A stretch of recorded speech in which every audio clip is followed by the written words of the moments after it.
दो बड़ी चीज़ों पर बात करेंगे।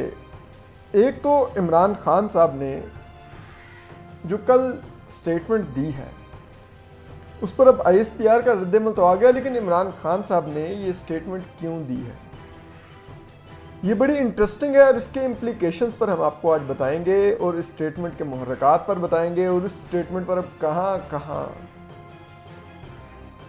जिसे कहते हैं वो रद्द अमल आ रहा है वो भी बड़ा दिलचस्प है। हम आपको वो बताएंगे किस तरह से साबिक सदर आरिफ अलवी की साबिक सदर कह रहा हूँ सॉरी मौजूदा सदर आरिफ अलवी की चूलें हिल गई हैं, अदालत से क्या रिस्पांस आया है और कहाँ कहाँ पर डिस्प्लेयर कन्वे हुआ है ये हम आपको बताएंगे। इसके अलावा हम बात करेंगे जो कल नहीं शायद दो चार रोज़ कबल हमने एक वीलॉग किया था कि जो इमरान खान साहब जिस दिन अपनी कंटेम्प्ट की उसमें पेश हुए थे हेयरिंग में, तो वहाँ पर जो इस्लामाबाद हाई कोर्ट बार के सदर शुहेब शाहीन भी मौजूद थे और उनके रवैये पर हमने बात की थी। उसमें हमने एक वर्ड उनके लिए यूज़ किया टाउट का, तो वो मुझे जो इस्लामाबाद हाई कोर्ट के जो रिपोर्टर्स एसोसिएशन के जो सदर हैं साकिब बशीर साहब, मेरे लिए बहुत काबिल एहतराम है, बिल्कुल बड़े भाइयों की तरह हैं। उन्होंने मुझे कॉल करके कहा कि ये टाउट का वर्ड गैर मुनासिब है, ये आप वापस ले लीजिए। तो बाकी अगर आपको बतौर उनके सदर अदलिया के साथ ना खड़े होने वाले किरदार पर बात है तो वो आपकी राय है, आप दे सकते हैं, लेकिन ये टाउट का वर्ड गैर मुनासिब है। तो मैं साकिब भाई मेरे बड़े भाई हैं और मुझे पता है वो जो भी बात मुझे कहते हैं मेरी बेहतरी के लिए कहते हैं। तो मैं यकीनन ये वर्ड अगर सख्त इस्तेमाल हो गया है तो मैं इस लफ्ज़ को वापस लेता हूँ। लेकिन हाँ, मैं ये अब भी समझता हूँ कि अगर शुहेब शाहीन साहब अगर कोई ऑर्डिनरी वकील होते, यानी कि कोई बार ओहदेदार ना होते, तो वो इमरान खान साहब की नुमाइंदगी करते जिस तरह बाबर रवान साहब कर रहे हैं, फैसल फरीद साहब कर रहे हैं, दीगर वकला कर रहे हैं। ये हक़ है इमरान खान साहब का अपनी कानूनी नुमाइंदगी रखने का, लेकिन बार के सदर होते हुए आप किसी पार्टी के नुमाइंदे के तौर पे नहीं पेश हो सकते। हमने माजी में देखा है, अगर आपको याद हो, जब इफ्तिखार चौधरी की मूवमेंट चल रही थी, शुएब शाहीन साहब एतजाज़ हसन पीपल्स पार्टी के रुकन थे, लेकिन जब इफ्तिखार चौधरी की बहाली की तहरीक पीपल्स पार्टी के दौर में चली तो वो इफ्तिखार चौधरी के साथ खड़े हुए, अपनी पार्टी का उन्होंने साथ नहीं दिया। हम देखते हैं जब भी सुप्रीम कोर्ट बार या दीगर बार्स के इलेक्शन होते हैं, आप देखिए सुप्रीम कोर्ट बार में हामिद खान साहब और असमा जहांगीर साहबा का ग्रुप आपस में मुकाबला करता है हर दफ़ा। अली जफर साहब PTI के सेनेटर हैं, लेकिन वो हामिद खान साहब के ग्रुप को अपोज करते हैं, डिस्पाइट नोइंग हामिद खान साहब PTI के जिसे कहते हैं बानी अरकान में से। क्यों? क्योंकि वहाँ पर वो बार पॉलिटिक्स कर रहे होते हैं, वो अपनी कानूनी बरादरी के अंदर राइट और रॉन्ग का इंतखाब कर रहे होते हैं, वो उस वक़्त अपने ऊपर पार्टी पॉलिटिक्स नहीं हावी होने देते। तो आपका भी काम था, जब आपके पार्टी चीफ ने एक खातून जज को धमकाया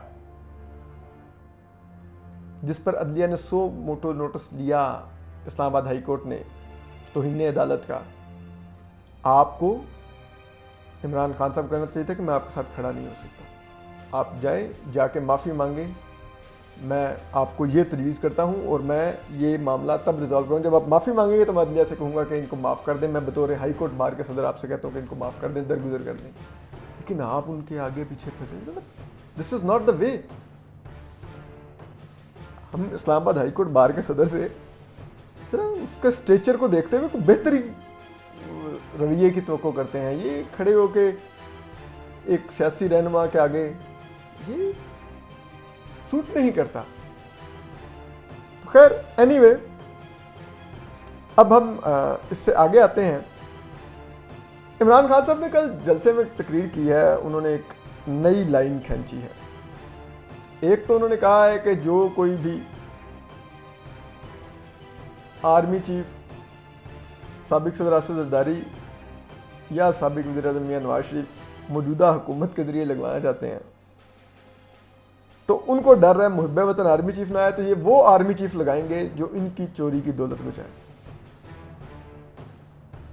यानी कि वो कह रहे हैं कि जिसको ये लगाएंगे वो मुहिब्बे वतन नहीं होगा। तो एक तो चलिए खान साहब, इससे पहले हमारे मुल्क में सिर्फ सिविलियंस को ये गद्दारी के सर्टिफिकेट बांटे जाते थे उनके मुहिब्बे वतन होने पर, जिसे कहते हैं ना सवाल उठाए जाते थे। अब पाकिस्तानी फौज ने जो एक मॉन्स्टर निकाला, अब वो फ्रैंकेनस्टाइन बन चुका है। अब वो पाकिस्तानी फौज को जवाब में गद्दारी और मुहिब्बे वतन के सर्टिफिकेट दे रहा है। यानी कि ये है वो कि अब आप इस जगह पे इस वजह से पहुंचे हैं। आपको मालूम है हम अपनी फौज से ये कहना चाहते हैं। तो आपको ये नहीं करना चाहिए था, इसलिए हम कहते हैं हमारी फौज को सियासत में हिस्सा नहीं लेना चाहिए। क्योंकि जब आप सियासत में लेते हैं आप ऐसे किरदार तख्लीक करते हैं। और याद रखिए, आपने जब भी सांप पाले हैं, चाहे वो मिलिटेंट्स की सूरत में थे, वो एंड में आपको डसे। हमारी माओं के इतने खूबसूरत बेटे शहीद हुए दहशतगर्दों से लड़ते हुए, दहशतगर्दों के हाथों शहीद हुए। GHQ से लेके परेड लाइन की मसाजिद से लेके वाना वजीरिस्तान से लेके किस्सा खानी के बाज़ारों से लेके पेशावर के चौकों चौराहों से लेके सवात की पहाड़ियों से लेकर जगह जगह पे हमारी माओं के बेटों ने कुर्बानियाँ दी। और उनको शहीद करने वाले कौन थे? जिनको आपने 90 की दिहाई में, 80 की दिहाई में पाला। ये हुआ फिर हमारे साथ। अब आपने सियासत में एक सांप पाला, अब वो आपको डस रहे। कभी सोचा आपने कि आज मुल्क इस जगह पे क्यों पहुंचा? अच्छा खासा मुल्क चल रहा था। आपको 2010-11 से, हालांकि 2008 में जनरल मुशर्रफ जान छोड़ के गया पाकिस्तान की, वो गद्दार भगोड़ा चूहा। आपको 2011 में इन हुकूमतों को गिराने की जल्दी पड़ गई। आपने जनरल पाशा को लगा दिया इस काम पर, DGISI को। वो शुरू हो गए इमरान खान को पालना। चौधरी परवेज लाई ने ऑन रिकॉर्ड कहा कि ये हमारे बंदे तोड़ के शामिल करवा रहा है काफ लीग के। फिर 2014 में जनरल जहीरुल इस्लाम उससे धरने करवाते रहे। खुद अब तो इमरान खान मानते हैं कि मुझे इस हुकूमत की करप्शन की, इन हुकूमतों की करप्शन की बातें, ये नवाज शरीफ और सरदारी की बातें ISI किस लोग आके बताते थे। तो ये क्या करते रहे आप लोग? फिर 2008 के इलेक्शन को जिस तरह रिग किया गया इस शख्स को इक़्तिदार में लाने के लिए, क्या था वो? कम से कम हमारी फौज का इदारा इस पर तो रिग्रेट का इजहार करे, इस पर तो कौम से माफ़ी मांगे कि हमने ये पाला और आप पर छोड़ दिया। ये अब सिर्फ ऐसा इज़्दहा बन गया जो सिर्फ आपको नहीं, अब हमें भी निगल रहा है और इस मुल्क को निगल जाएगा अपने फाशिस्ट अप्रोच की वजह से। अब हम आपको बताते हैं कि इस बयान में क्या है। हम वो जो इमरान खान साहब के बयान के मुहर्रिकात हैं उस पर आते हैं, लेकिन पहले हम पाकिस्तानी फ़ौज का ज़रा रद्द-ए-अमल आपको सुनवा दें। पाकिस्तानी फ़ौज का कहना है कि अफवाज पाकिस्तान में इमरान खान साहब के जो फैसलाबाद में जलसे में जो तकरीर की है और जो फ़ौज के बारे में गैर ज़रूरी तौर पर और तौहीन आमेज़ अफवाज पाकिस्तान की क़यादत के बारे में ज़ुबान इस्तेमाल की है, उस पर शदीद गम और गुस्सा पाया जाता है। और उन्होंने अफसोस का इजहार किया है कि पाकिस्तानी फ़ौज की क़यादत को अंडरमाइन करने की कोशिश की है इमरान खान साहब ने, उनकी साख को नुकसान पहुंचाने की कोशिश की है। और एक ऐसे वक्त में किया है जब पाकिस्तानी फ़ौज के जवान, एहलकार मुल्क के दिफा के लिए रोज़ाना जानों का नजराना पेश कर रहे हैं। उन्होंने कहा कि जो ये सीनियर सियासतदान है, इमरान खान साहब के बारे में उन्होंने कहा कि ये जानबूझकर अगले आर्मी चीफ की तकर्री, जिसका तरीक़ेकार आइन में तय है, उसको मुतनाज़ा बनाने की कोशिश कर रहे हैं, जो अफवाज पाकिस्तान के लिए इंतहाई काबिल अफसोस और मायूस कुन है। फिर वो कहते हैं कि आर्मी कई दहाइयों से पाकिस्तान में मेरिट पर चलने वाला इदारा है और उसने हमेशा अपनी मुहिब्बुल वतनी साबित की है। और उसके जो प्रोफेशनल क्रेडेंशियल्स हैं, यानी कि जो उसका प्रोफेशनलिज्म है, वो कोई शक व शुबे से बालातर है। फिर वो कहते हैं कि politicising the senior leadership of Pakistan army, यानी कि आर्मी की, यानी कि अफवाज पाकिस्तान की सीनियर क़यादत को, यानी कि सीनियर लेफ्टिनेंट जनरल्स को सियासतज़दा करना, उनको स्कैंडलाइज करना और उनके अगले आर्मी चीफ बनने के अमल को मुतनाज़ा करना किसी भी तरह से पाकिस्तान की रियासत और अफवाज पाकिस्तान के इदारे के हक में नहीं है। फिर वो आखिर में कहते हैं कि पाकिस्तान फौज एक दफ़ा फिर ये दोहराती है कि वो आईने पाकिस्तान का दिफा करेगी और उसके साथ खड़ी होगी। अब बात यह है कि इमरान खान साहब ने जो कहा है, इससे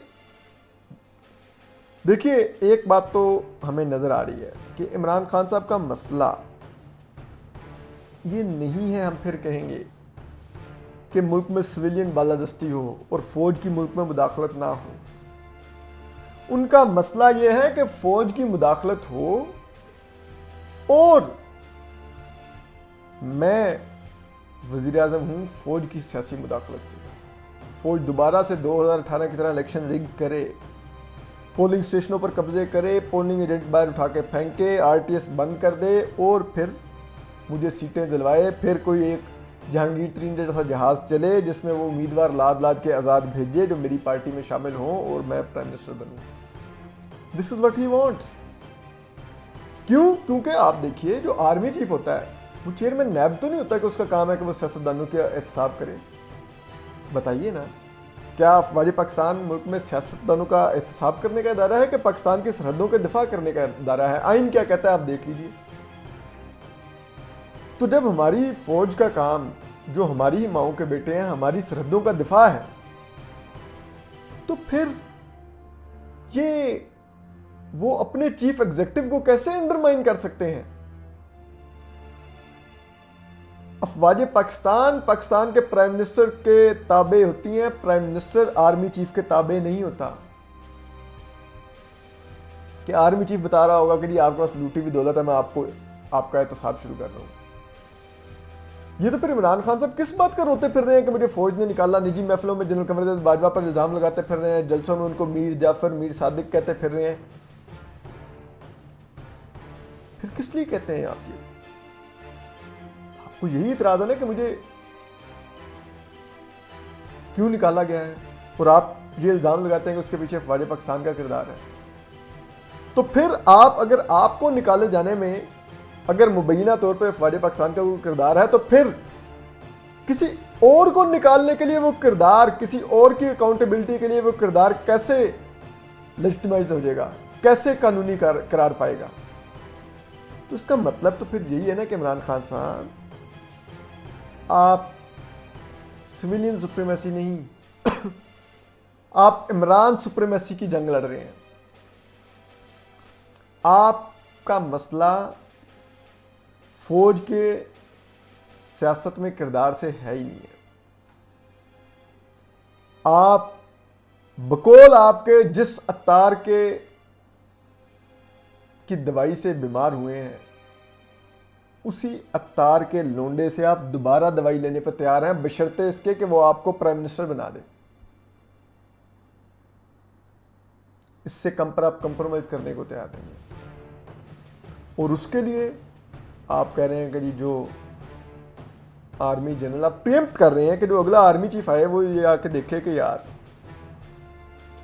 अगर मैंने इमरान खान को सपोर्ट ना किया, प्राइम मिनिस्टर ना किया बनाया, तो ये तो बाहर निकल के मेरा वही हाल करेगा जिससे जनरल कमर बाजवा का किया। तो मुझे तो अब किसी भी तरह इलेक्शन धांधली करके इसको इलेक्शन जितवाना है। ये आप सिंपल चाह रहे हैं। अगर आपका मसला जर्नलों की धांधली का होता या जर्नलों की तरफ से आप समझते हैं कि अकाउंटेबिलिटी ठीक होती है, तो फिर आपकी बीवी की करप्शन के जो मलिक रियाज से हीरो के हार वो ले रही थी बुशरा बीबी, फराह गोगी जो उसकी फ्रंट मैन थी, बताइए ना, जब उसके सबूत आपके आगे एक DGISI ही नहीं रखे तो आपने उस DGISI को तब्दील क्यों करवाया? आप तो कहते यार यही मैं चाहता था कि मुझे बताया जाए। मुल्क के प्राइम मिनिस्टर को फौज बताया करे कि तुम करप्ट हो या तुम्हारे फैमिली में फलां करप्ट है, अभी मैं देखो अपनी बीवी बुशरा बीबी के खिलाफ एक्शन लेता, अभी मैं फराह गोगी को जेल में डालता, पता चलता हमें। सो कॉल जो रियासत मदीना आप लेके फिर रहे थे उसमें क्या हो रहा था। अब देखिए कि इमरान खान साहब, हम जरा कुछ बात करना चाहेंगे जो सीनियर लेफ्टिनेंट जनरल रेस में है, जिनको इमरान खान साहब इस वक्त टारगेट कर रहे हैं। ये कौन लोग हैं, जरा इनकी थोड़ी क्रेडेंशियल्स ही देख लें। लेफ्टिनेंट जनरल आसिम मुनीर हैं, मोस्ट सीनियर होंगे नवंबर में अपॉइंटमेंट के लिस्ट में।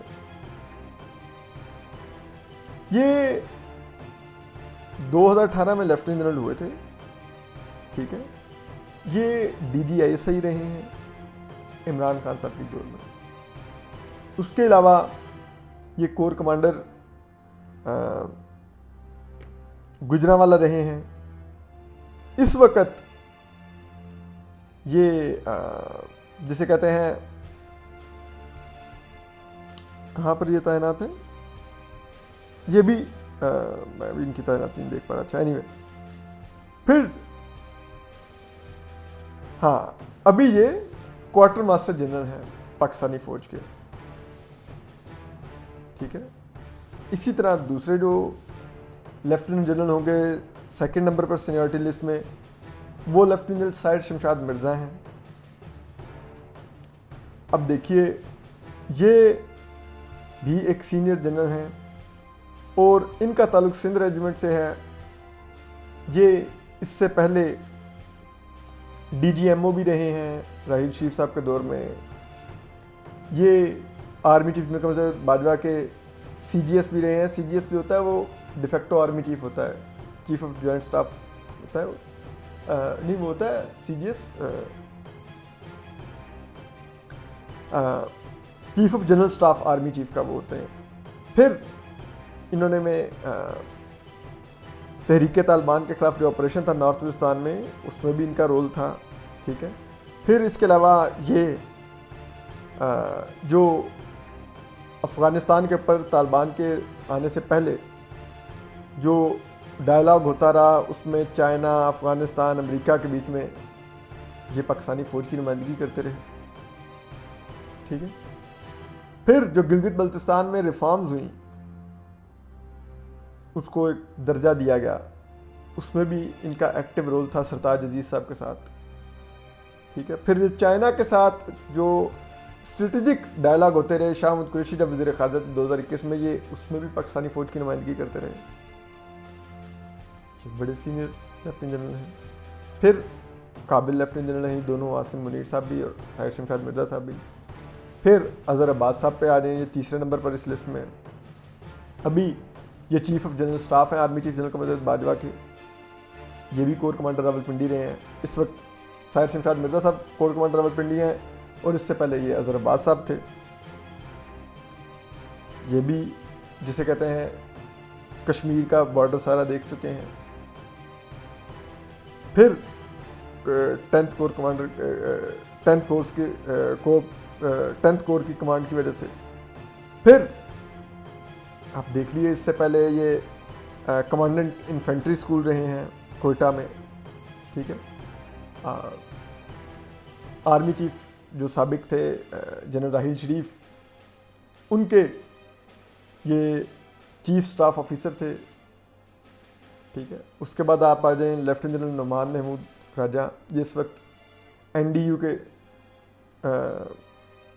सदर हैं। इससे पहले आप देखिए ये command and staff college Quetta में चीफ इंस्ट्रक्टर रहे हैं। उससे पहले ये इन्होंने इन्फेंट्री डिवीज़न की कमांड की नॉर्थ वजिस्तान में।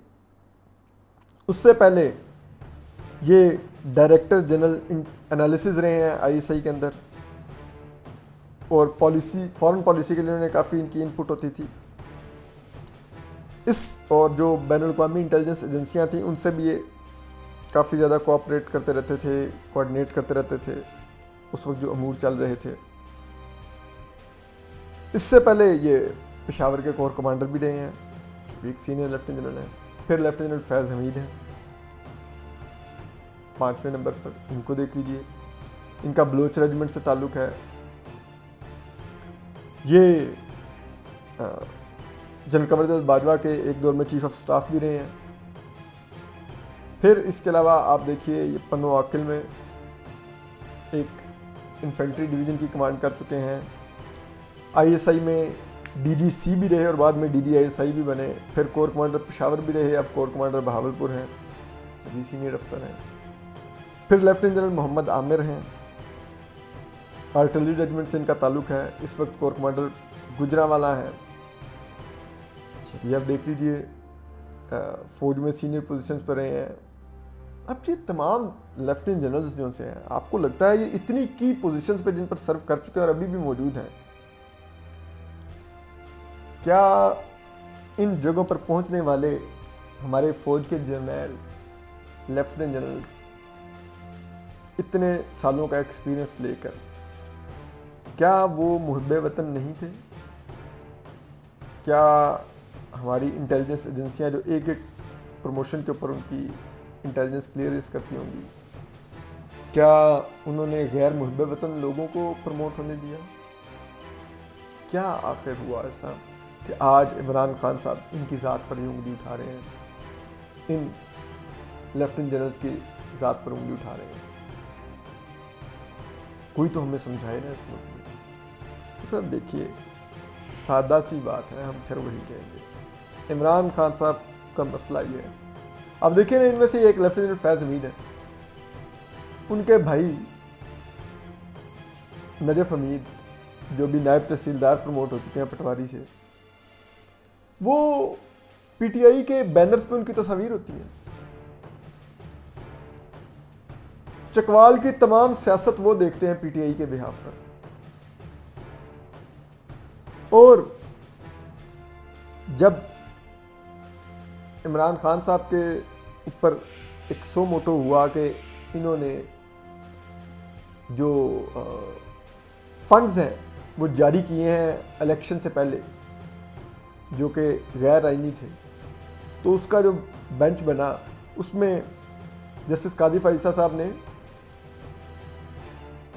टेंडर निकाल लिए जो फंड्स जारी हो गए थे चकवाल के लिए, नजफ हमीद साहब के जरिए ज़रा इल्ज़ाम लगाते हैं। और क्योंकि उस वक्त डीजीआई से लेफ्टिनेंट फैज़ हमीद थे, तो इमरान खान साहब ने फंड जारी किए थे, तो वहाँ पर तो वो उनका हल्का मजबूत बना रहे थे। तो ऐसे लेफ्टिनेंट जनरल तो आपके लिए काबिल कबूल हैं। और तब भी जब काजी साहब ने ये टेंडर निकाल कर लड़ाया, तो उनके जो चीफ जस्टिस थे गुलजार अहमद, उन्होंने जस्टिस कादी फाइसा के खिलाफ फैसला सुना दिया। वाह, ये भी पाकिस्तान की अदालती तरीके का अनोखा वाक़या। तो वो ठीक थे। अगर कोई और लेफ्टिनेंट जनरल आपको लगता है कि वो नहीं बनेंगे, कोई और बनेगा जो आपकी मर्जी का नहीं होगा, जो आपको शक होगा कि इलेक्शन की रिगिंग नहीं करेगा, तो आप कह रहे हैं कि वो असल में आसिफ जरदारी और नवाज शरीफ की दौलत बचाने के लिए आ रहा है। ये तो मत करें आप। तो खुला आप एक गेम खेल रहे हैं। और ये आप बोल के शहबाज गिल साहब के बयान को इंडोर्स कर रहे हैं। आप बता रहे हैं कि शहबाज गिल ने बयान आपके कहने पे दिया था। हमें तो खैर पहले भी पता था कि वो आपकी पार्टी पॉलिसी है, और उसके तहत शहबाज गिल साहब ने फौज की रैंक एंड फाइल को एड्रेस किया। तो आप अब उससे भी एक स्टेप आगे जाके जो सीनियर लेफ्टिनेंट जनरल्स हैं जो आर्मी चीफ की रेस में आए हैं, आप उनकी ज़ात को मुतनाज़ा कर रहे हैं। तो अगर आपने उनकी ज़ात को मुतनाज़ा करना है, तो फिर तो आप कहीं ना कहीं आर्मी चीफ जनरल कमर बाजवा की एक और एक्सटेंशन के लिए भी रास्ता हमवार कर रहे हैं। क्यों? क्योंकि इस वक्त इस मुल्क की तारीख के सबसे ज़्यादा कंसेंसस वाले चीफ जनरल कमर बाजवा साहब ही हैं। भला कैसे? भाई नवाज शरीफ साहब ने अपॉइंट किया, आपने एक्सटेंशन दी, फिर आपने कानून जब कौमी असम्बली में आर्मी एक्ट अमेंडमेंट के लिए पेश किया, जिसमें आर्मी चीफ की उम्र बढ़ाकर 64 साल की गई ओहदे की, तो वो 300 से ज़्यादा पार्लियामेंटेरियंस ने उसके हक में वोट किया। इतना किसी प्राइम मिनिस्टर को वोट नहीं किया था। इमरान खान साहब को खुद 178 वोट मिले थे प्राइम मिनिस्टर बनते वक्त। जो शहबाज शरीफ साहब है उनको if I am not wrong 174 vote मिले हैं प्राइम मिनिस्टर बनते वक्त। तो फिर तो आप सब लोगों ने ज़्यादा वोट तो इनको दिए हुए हैं। फिर कंसेंसस आर्मी चीफ है ये देखने में, फिर आप खड़े होकर उनको कहते हैं जलसों में कि ये जनाब मीर जाफर हैं, मीर सादिक हैं, फलान है। ये सोच रहे आप कर रहे क्या है, जो गेम आप खेल रहे हैं। हम फिर कहेंगे, इनके लोग हमें उमूमन मिलते हैं हाई कोर्ट्स में या इधर उधर, वो कहते हैं कि असद साहब आप तो सिविलियन सुप्रीमेसी के साथ खड़े होने वाले इंसान हैं, तो अब इमरान खान फौज से लड़ रहा है तो आप उसके साथ क्यों नहीं खड़े होते। देख रहे हैं इमरान खान एक दफ़ा पावर में आ गया, प्राइम मिनिस्टर बन गया, तो ये इन जर्नलों को नाकों चने चिपवा देगा, हम आपको गारंटी करते हैं। ये इनका वो हशर करेगा, वो हम नहीं कहते हो भाई नहीं करेगा, हम जानते हैं। ये बात ये कर रहा है कि करो सियासत में किरदार अदा, लेकिन मुझे लाओ, इस तरह सा किरदार है, और इसीलिए अब इस किस्म के बयान दे रहे हैं। बहरहाल अपना ख्याल रखिए, सलामत रहिए। के लिए youtube.com की सर्च बार में गूगली न्यूज टीवी टाइप करें। गूगली न्यूज के पेज पर सुर्ख रंग के सब्सक्रिप्शन वाले बटन पर क्लिक करना ना भूलिए। YouTube पेज पर अपलोड होने वाली वीडियो से बाखबर रहने के लिए बेल आइकन पर क्लिक कीजिए। आपको हर नई वीडियो के बारे में नोटिफिकेशन मौसूल हो जाएगा।